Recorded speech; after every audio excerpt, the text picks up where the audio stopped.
Today, we'd like to acknowledge the traditional owners and custodians of country throughout Australia and acknowledge their continuing connection to land, sea and community. We pay our respects to the people, their cultures and elders past, present and emerging, and extend a warm welcome to any First Nations people joining us today.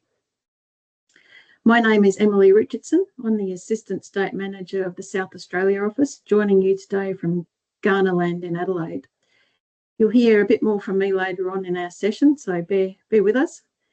Today we are presenting to you from different states and territory offices around Australia, and we'll be showing you some of the Christmas treasures that we found in the National Archives collection.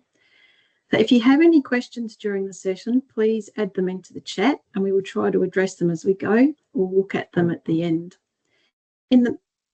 In the meantime, sit back and relax as we get ready for an Australian Christmas. Now, Amanda Hardy-King from the reference team in our Canberra office prepared this first section for us today. Unfortunately, she can't be with us today to present, so we'll see if I can do it justice. Now, as the first cab off the rank today, Amanda decided to keep her talk simple and fun, because don't you find that your brain begins to shut down a few weeks out from Christmas and all you really want to do is concentrate on bright, shiny things? So with that in mind, Amanda thought that the perfect thing to share with you today would be some photographic database, so photo search items, and then we'll have a look at some of the ways Santa Claus is depicted in our collection. First up, we have Jingle Bell Frock. The National Archives of Australia has over 1 million photographs in its collection, spanning more than a century. I'm hoping that many of you watching today may be familiar with our collection database, but for those of you who aren't, our database has a few different search options, and one of our favourites is the photo search screen. It's a wonderful rabbit hole to fall down if you ever find yourself bored and want to search for a variety of keywords. For today's session, Amanda scoured our record search and photo search database for examples of Christmas and holiday fashions in our collection. Pictured here, we can see a variety of ways people have dressed for the holidays. Floral summer dresses, national dress, saris, sequin gowns, absolutely fabulous one-piece swimsuits, party dresses, dragons for Chinese New Year celebrations, and even pictured in the bottom middle, a Christmas in Antarctica, where they swap prawns and summer shorts for snowstorms and snow gear. These images are a glimpse into the moments of Australians of all walks of life during festive seasons. Now, where there is fashion, there will be adverts, and that's certainly not a new trend. In the top left, we can see a 1929 Christmas ad, the iconic Aussie Akubra hat. Below that, a 1924 holiday advertisement for footwear that, to me, much look all the same, but I'm guessing that was the style at the time. Searchers of the collection also find that the holiday season was also a time for creativity and innovation. At the top middle of the design registration submitted by a woman named Edith Jensen around Christmas time for a 3-in-1 dress for theatrical purposes. Strategically placed press studs would allow, when released, for the dress to fall into a new pattern and shape during theatre scenes. In the top right, we can see an image from the Christmas edition of Adventure Island in 1968. Though from the look on their faces, it appears they were not feeling particularly festive. And below that, on the right, we can see a unique 1937 costume for a figure titled Mother Santa Claus. Now, it wouldn't be the holiday season without shopping, which I'm sure we're all finished with for the year, not?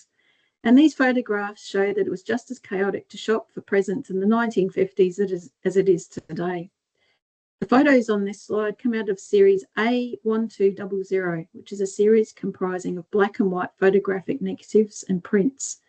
The photographs in this series, like many of those in our collection for this period, were taken by government-employed photographers whose role was to record various aspects of Australian life and industry, albeit from a specific idealised perspective. These are only a tiny selection, but we can see images of shoppers in a flurry of purchasing, from swarms of people at the cosmetic counters to adorable children testing tricycles and awestruck by dolls. We see so many people styling gorgeous 1950s summer frocks and as we can see in the bottom centre image, facing difficult decisions on what plushy toy to buy, the elephant or the dog. I certainly suspect the quality of those toys back then was a lot better than the quality of the toys my children, or Amanda's children, will be having under the tree on Christmas morning. When it comes to toys and Christmas, we can't look past a jolly figure in a red suit, which brings us to the second topic. Santa Claus is coming to the National Archives. Santa Claus as a figure has a fascinating history, which we sadly won't go into today. However, we do recommend you look it up on Wikipedia later if you aren't familiar with it. Santa Claus has a fascinating presence in our collection as well, from 20th century photographs of Santa and his helpers to advertisements, stories, paintings, plays, musical works, and even the occasional statue. The tale of Santa has come down the chimney into various categories of records in our custody. On this slide, we can see pictured a few of these. Most are merry, though a song titled "The Chubby Little Man and His Reindeer Sleigh" could have used a little sugarcoating. We do get a little sense of bar humbug, however, in the top middle left, depicting Santa as a somewhat overbearing figure, with the accompanying caption reading, "At a busy intersection on a main thoroughfare, from north to south of the extensive city of Melbourne, the monster Father Christmas mounted by this department store is a beckoning lure to shopping crowds." I feel like that particular photographer may have had to work on Christmas Day and been a little bit grumpy about it. Being an Australian archive, Santa Claus also appears throughout the collection with a unique Aussie flair. A number of artworks show Santa swapping his sleigh for a kangaroo, or in the case of the centre image, an emu with a koala on his head. Not sure that'll take off as a fashion statement though. While not writing it, there are some images such as the top right of Santa with Skippy, the iconic kangaroo. Literary works titled Aussie Santa tell of Santa landing at Woolloomooloo, swapping his sleigh for a caravan and travelling through the bush. Santa travelling across the Nullarbor in a train, which we'll talk about a little bit more later, and a festive 1960s Santa walking across Bondi Beach with his fans further showcases how different Santa's visits are to the Southern Hemisphere, when snow and fireplaces are swapped for sand and sun. So that's it for this part. What I'll do now is hand over to Kelly in our Perth office. Take it away, Kelly. Thanks, Emily. Sorry, just give me a moment to get my bearings, because I can't see the slides.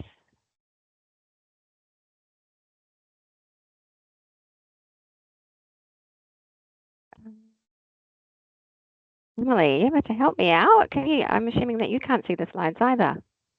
I can see the slide. Would you like to take me to take it back and you tell me when you would like the next one? Yes, that would be great. I'm not quite sure what's happened. Thank you. Okay. Far away. Hey. Thanks, Emily. Emily's doing everything today. Good afternoon or good morning, depending on where you are. I am on Wadjuk Noongar country today in Perth. This presentation was prepared by my colleague, Amelia Carlin, who is unwell today, unfortunately, so you have me instead. I take sole responsibility for all of the bad jokes. I'm sure Amelia would want me to point that out. Just a warning for anyone joining us today who experiences coulrophobia or fear of clowns. This presentation does include images of clowns. An alternative title for this presentation could be A Very 80s Christmas. So there are also images featuring sequins, copious amounts of brightly coloured tinsel, and questionable fashion choices, which might also be frightening in their own way. This televised large-scale Christmas pageant rolled, danced, and baton twirled its way through the streets of the Central Business District in 1972. The initial idea for Perth's event came from Adelaide's annual parade, which drew its inspiration from New York's larger-than-life Macy's Thanksgiving Day Parade. Perth's pageant has attracted huge crowds of hundreds of thousands since it first wound through the city and is probably a very strong memory for a lot of West Australians. So next slide, thanks, Emily. So, in terms of the history of the pageant, an executive for Western Australia's first television station, TVW or Channel 7, witnessed the festivities in South Australia and brought the concept home with him when he returned west. The Adelaide Parade was first started by the large retail store John Martin's in 1933. Perhaps this proves the joke that Western Australia is much more than 2 or sometimes 3 hours behind the rest of the country. I'm a born and bred Western Australian, so I'm allowed to say that. Next slide. Of course, the Channel 7 pageant was by no means the first Christmas parade in Perth. The eagle-eyed among you may have noticed in the background of this photo from 1986, about the middle of the image, part of a painted sign advertising a department store called Bowen's. Large department stores like Bowen's and Foyne Gibson had seen the marketing potential of Christmas parades and used them to draw crowds to their stores. Father Christmas would lead a parade of characters from nursery rhymes, fables, and history that would eventually arrive at the entrance to the store, bringing eager shoppers with them, of course. While we have this photo up, I wanted to ask if anyone who's joining us has an idea of what this character could be, as we were a bit perplexed here in the Perth office. It looks a little bit like a tomato or an apple. So if you think you know, please feel free to pop it in the chat. We'll go on to the next slide. Thanks, Emily. So here we can see Santa arriving by a submarine boat in the Swan River in 1935 with some uniformed naval personnel and his sack of toys. This image is from the State Library of WA's collection, where you can find more photos of Santa crossing the Swan River in the 1930s by a speedboat and also in Noah's Ark. And on to the next slide. So still with Noah's Ark, but back to the more recent pageant. The images here capture a 1980s Christmas ambiance, evoking the excitement of the parade passing by in the middle of a Perth summer day. The first parade in 1972 started at midday, but the heat doesn't seem to have deterred the huge crowds who flocked to Perth to enjoy the spectacle under the baking hot sun. You might be wondering why the National Archives has these images in its collection, which comprises government records.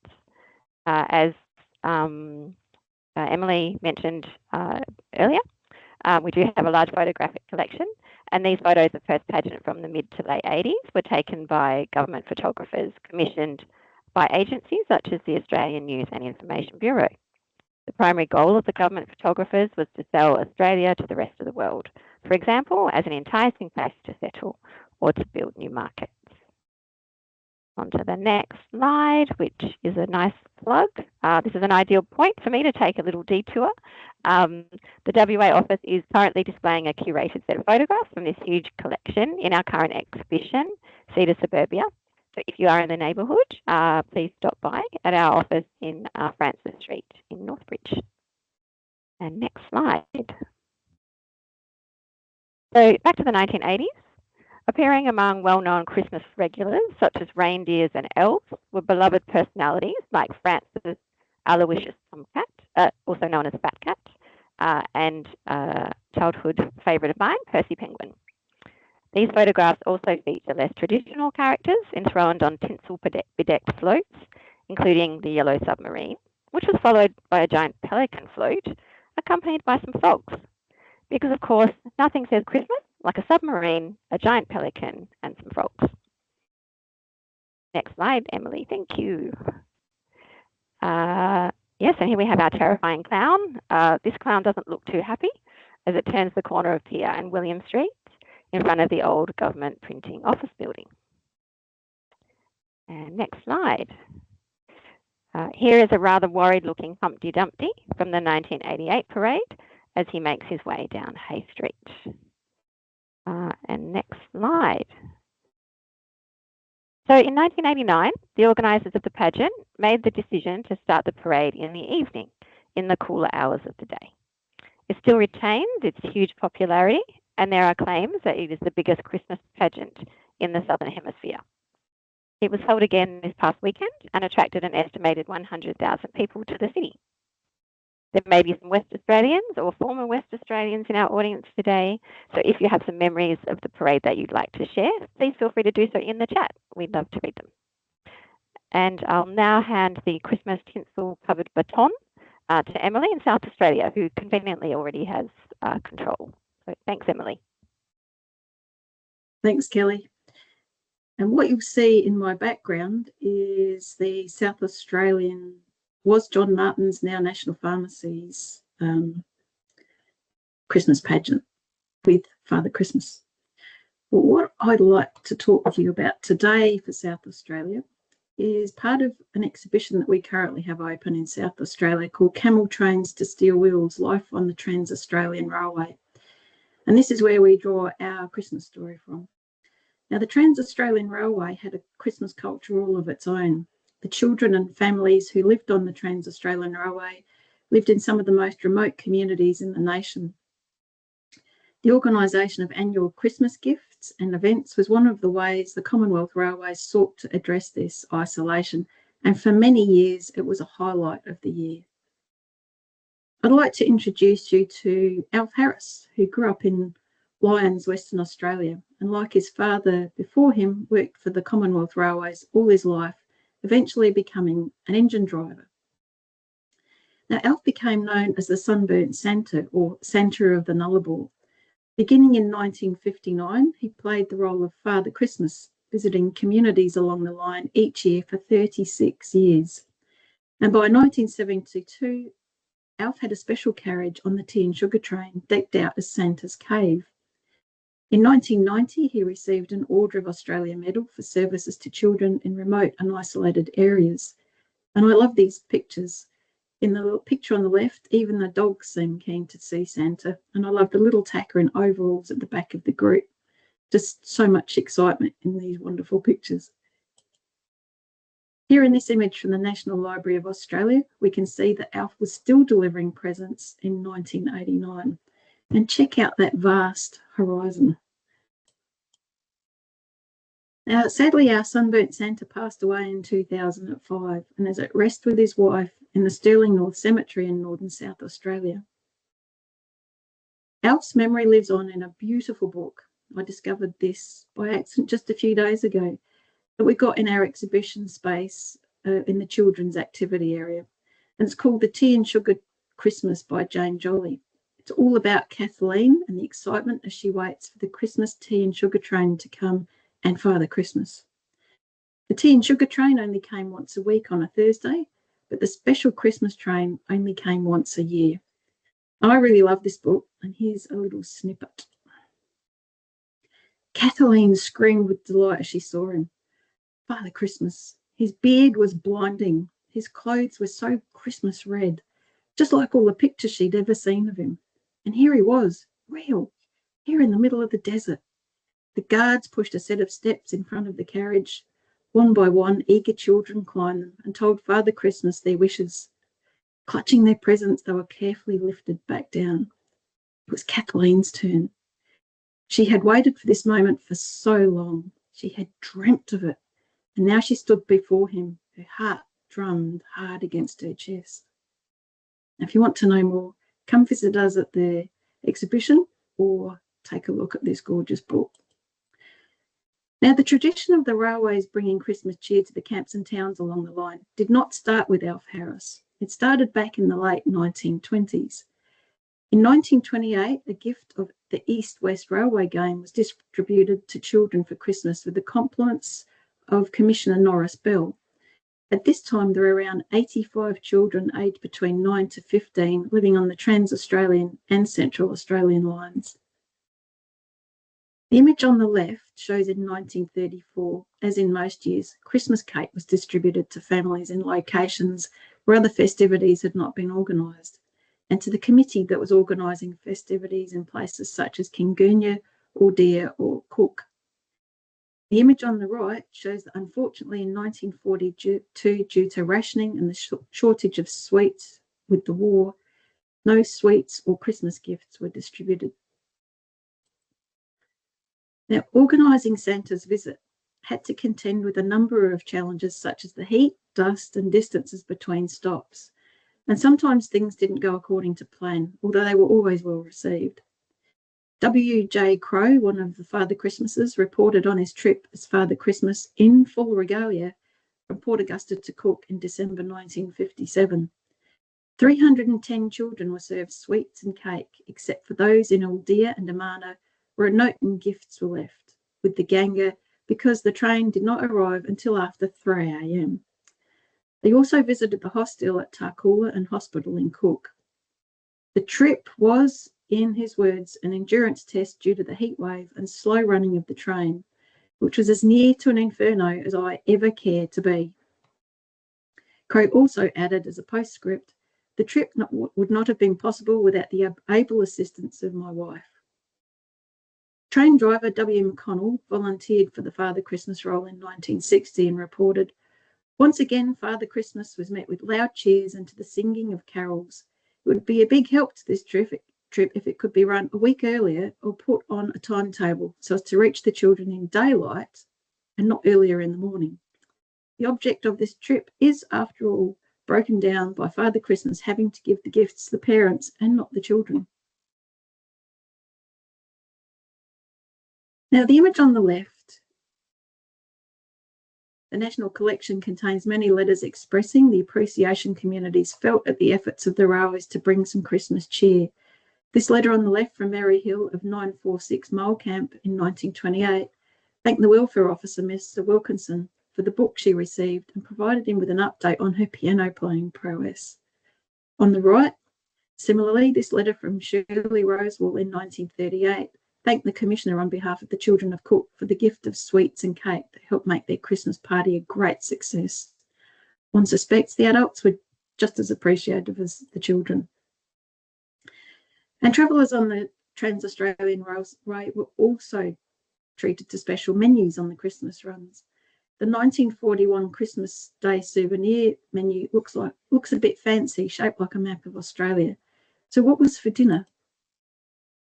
An absolute feast with a good mix of traditional roast meats or baked snapper, a choice of vegetables and a selection of plum pudding or fruit salad for dessert. We can see the 1942 lunch menu was a much lighter affair with extras available to purchase. And the Commonwealth Railways also produced Christmas cards each year. Here in 1927, showing off the lounge and special cars. It looks quite luxurious with its timber panelling, pressed metal ceiling and piano. Notice the fans though. We have to remember that in 1927 there was no air conditioning, so Christmas would have been a hot affair. 1929, the train is pictured on a night run, and as you can imagine, trains featured heavily on the Christmas card images. The cards were designed to market the Commonwealth Railway that they related to, and sometimes had little information about the picture that they had on the front of the card, in this case, the Sturt's Desert Pea. In 1953, on the top left, we've got engine GM1, the first diesel engine that ran on the TAR, or Trans-Australian Railway, from 1951. Prior to GM1, steam locomotives were still in use. And on the right, in 1958, we can see the glorious observation car, strangely with no view to observe, though. I'm hoping it wasn't blanked out all the time. And in 1961, we can see our sunburnt Santa, Alf Harris, made it onto the Christmas card for the year. So that's it from South Australia. I'd like to hand over now to Glenn in Victoria. Glenn, all yours. Thanks, Emily.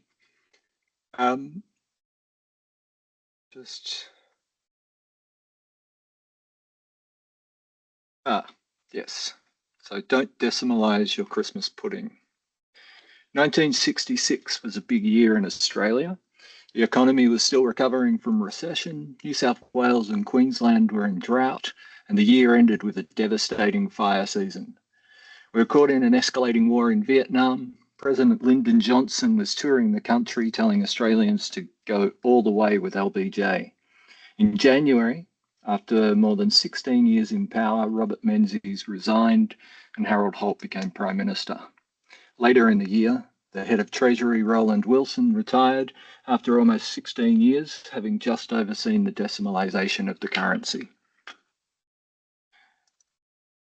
On the 14th of February 1966, Australia's currency changed from pounds to the dollar.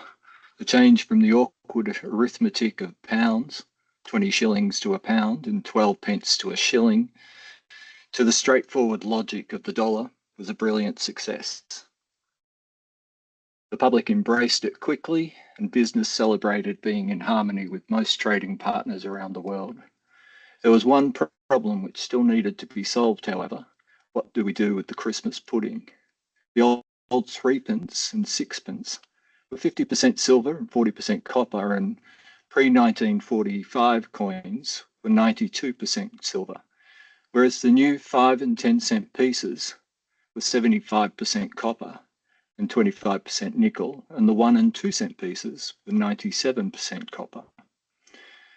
This is a problem for the tradition of putting coins in the Christmas pudding because copper is toxic, and symptoms of ingesting traces of it included nausea, vomiting, diarrhea, headache, abdominal pain, and in severe cases, death.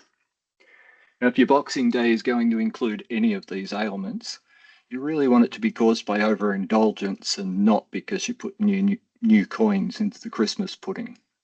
But never fear, Treasury is here.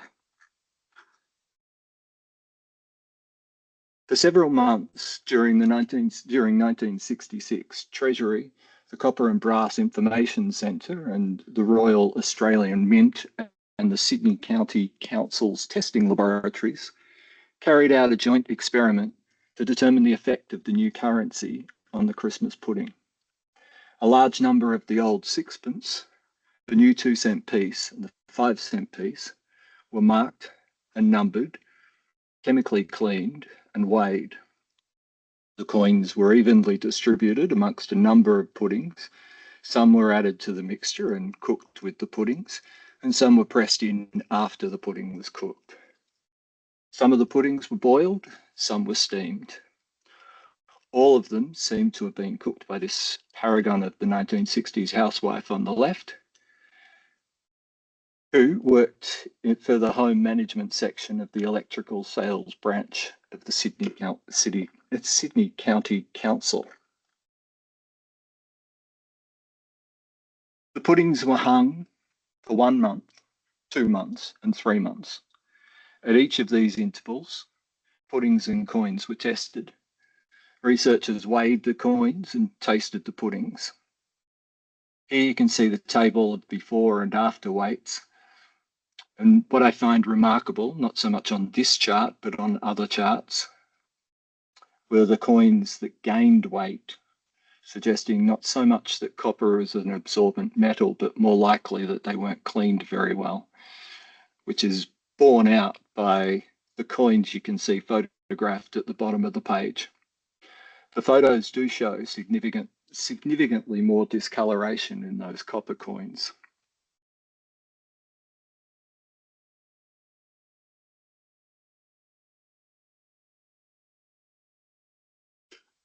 There are mixed results coming out of the experiments, and they certainly found minimal erosion of the coins and determined that this was not enough to be medically significant.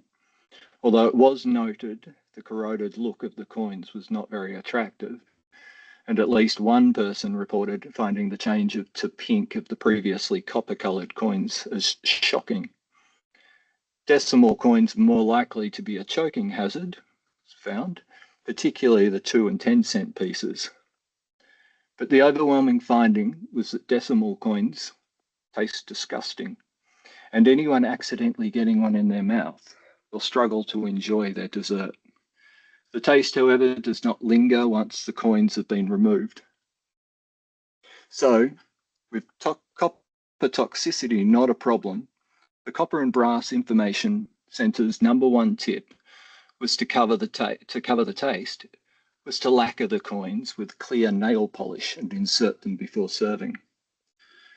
Now, I'm not usually one to second guess the experts. However, I'm pretty sure that ingesting nail polish is not a healthy choice, not a healthy advice.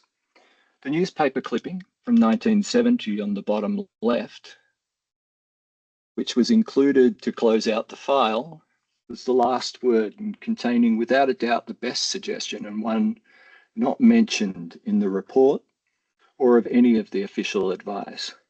Keep a supply of the old threepence and the sixpence, and then it doesn't matter whether you steam or boil pudding or put the coins in before or after the cooking. And for anyone interested, that is a nice, well, I don't know about nice because I haven't cooked it, but if you're looking for your Christmas pudding, that's a recipe they used on the right there. Although I'm thinking that maybe you might have missed your chance for this Christmas.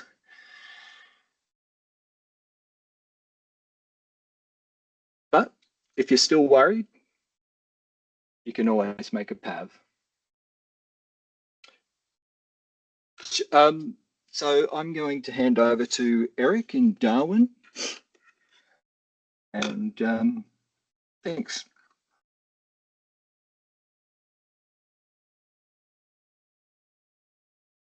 Yes, thank you very much. So yes, I'm Eric up in sunny Darwin right now, also currently on Larrakia country.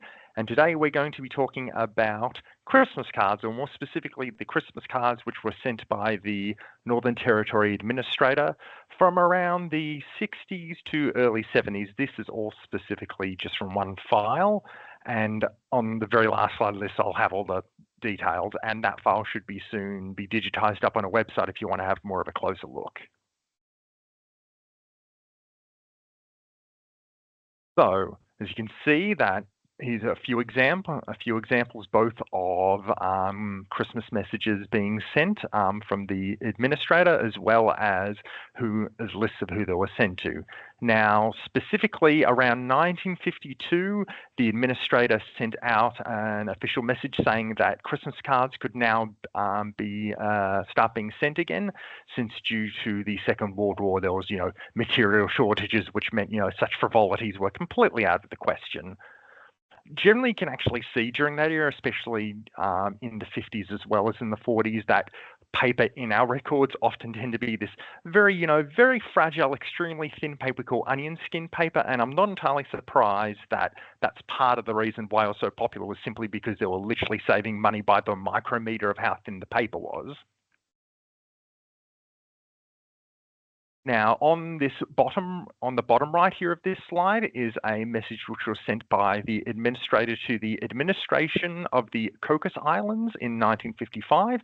Now, I had to Wikipedia this, but it's apparently the Cocos and Keeling Islands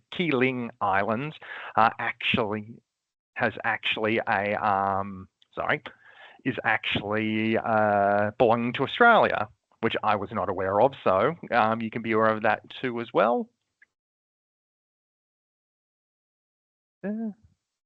And as well, on the bottom left as well is the list of cards which were actually received by the administrator. So as well as part of the rules about, now they could send Christmas cards, they also had pretty strict rules about, who they could be sent to. So, for example, on the left here, there are a bunch of conditions which departments were permitted to send Christmas cards to, and to whom specifically. And on the right here, as per, typical government fashion, a second letter was sent reiterating the rules about, what you're supposed to do, and in, that rather grumpy government tone of, I'm just very disappointed and could please everybody actually follow the guidelines.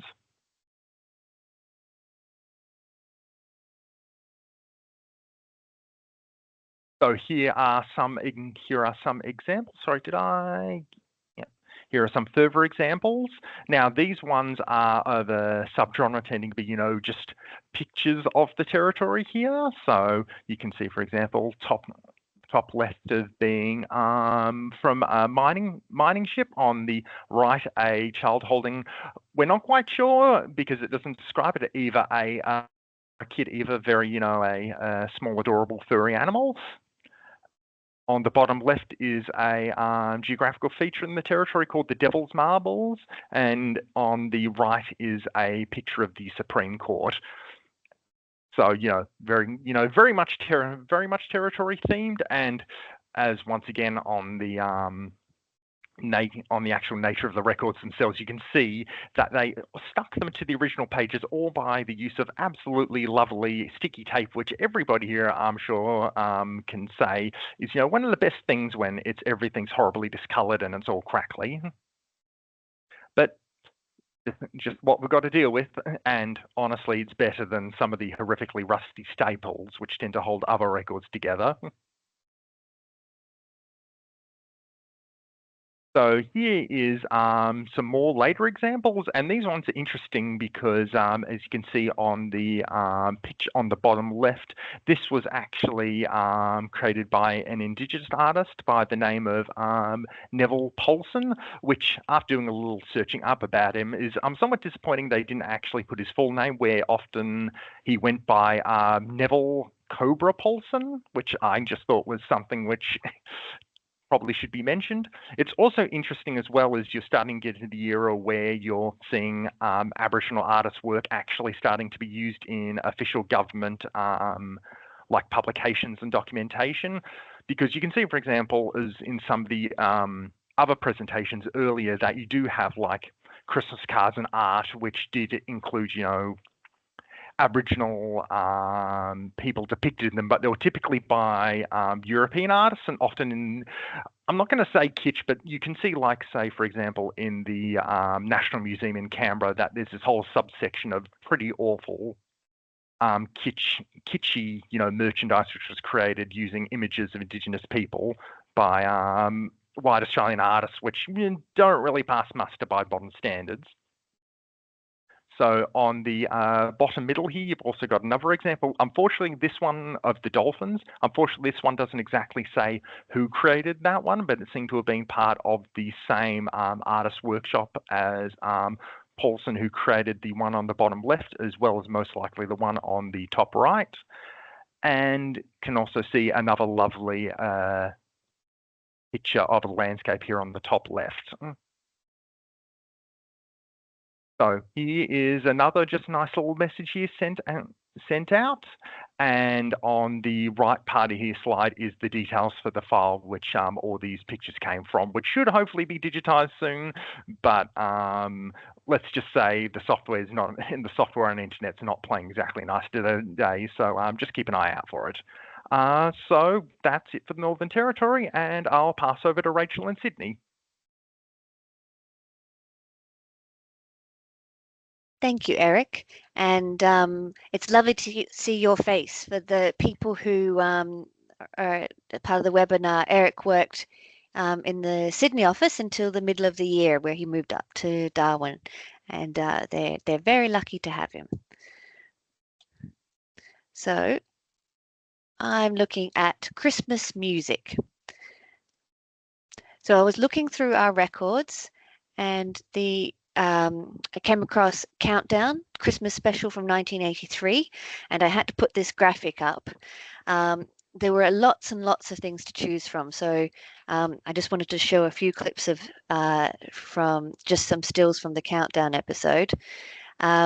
We have here, as well as the graphics, we have Pat Wilson dancing with Santa to Bop Girl, which was fantastic.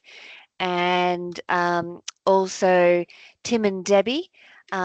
This is, even though it's from 1983, quite topical because they're talking about things flying in the sky and how they believe that Santa Claus is an alien. And there's lots of reports about UFOs and drones at the moment, so maybe they were onto something back then. So I was going to, there's lots of fantastic clips in the Countdown session, but it's also on YouTube, so you can find it there. And so when I was looking through, I narrowed it down to a SBS series called Scoop from the late 70s, early 80s. And this one is from 1981, and it's the Sydney Conservatorium of Music, and it's a choir singing. So I just, rather than talking about the records, I thought I would play you a Christmas carol. So here it is.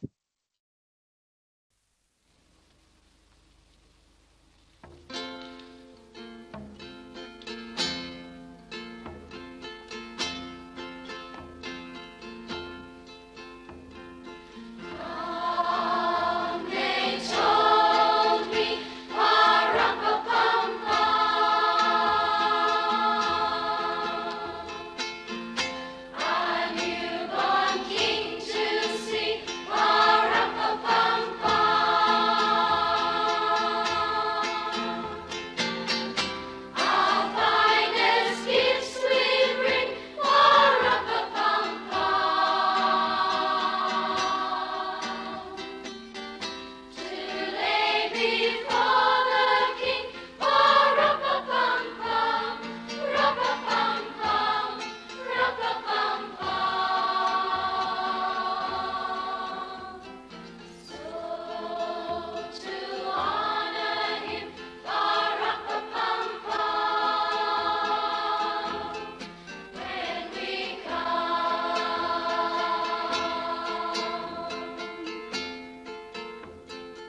And so you'll notice there that the little drummer boy wasn't actually playing the drums. It was one of the girls behind him, but he was what do they call it? Miming? No. Lip syncing? No. Anyway, pretending. But yeah, there's a whole range of really beautiful music, but I picked that one because Drummer Boy was always one of my absolute favorite Christmas carols. So that's where I leave it. I do have another song, just in case people wanted them, but it's of the choir again singing Silent Night. But yes, that's the Sydney Conservatorium of Music from 1981. Thank you. Thanks, Rachel. Maybe we can see the webinar out after with that second carol. Well, thank you all very much, all our presenters from around the country. What we'd like to do is, if you've got any questions, feel free to post them in the chat. We did have a few, but I think that we answered them as we were going. And we're going to dub Eric Mr. Radio, I think. I think it's unanimous that he has a radio voice. I'll also add a SurveyMonkey link into the chat, and we'd appreciate if you could take the couple of minutes it will take to fill that in and let us know how we went. Otherwise, thank you very much for joining. We'll hand back to Rachel and we'll see ourselves out with another Christmas carol. Thanks, Rachel.